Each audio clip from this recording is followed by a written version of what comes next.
what are we talking about here today? Did you know?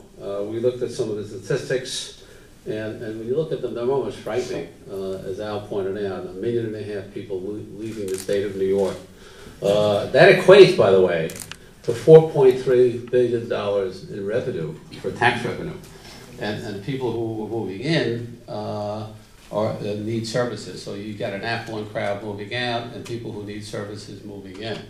And that's costing us a lot of money. By the way, a couple of years ago, Al DeBello and Dick French stood here.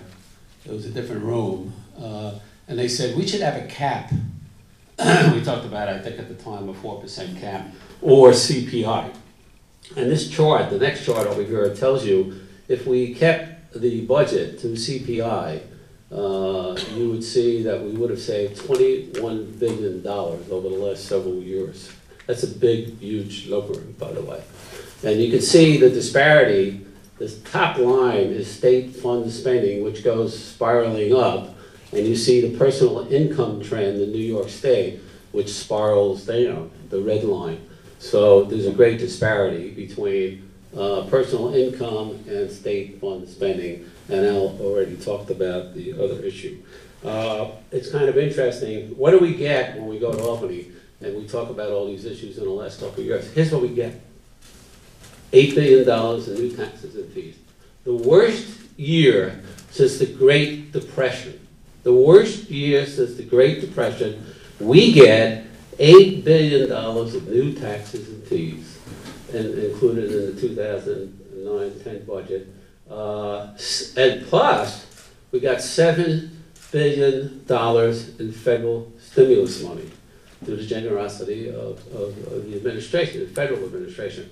Now, what happens to that money? Now, did they repair the Tappan Zee Bridge? Did the hospitals get the money? Are you getting better health care because of it?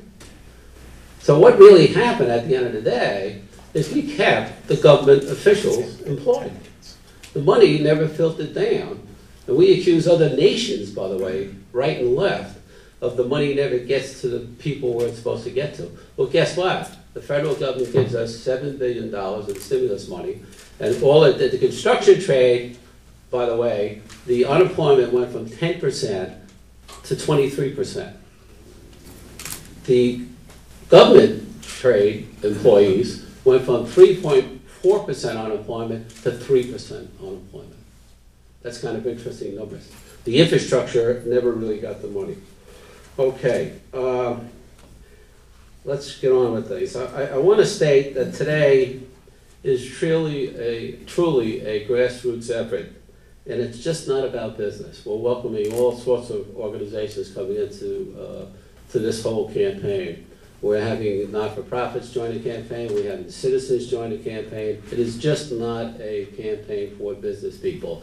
Everybody is fed up.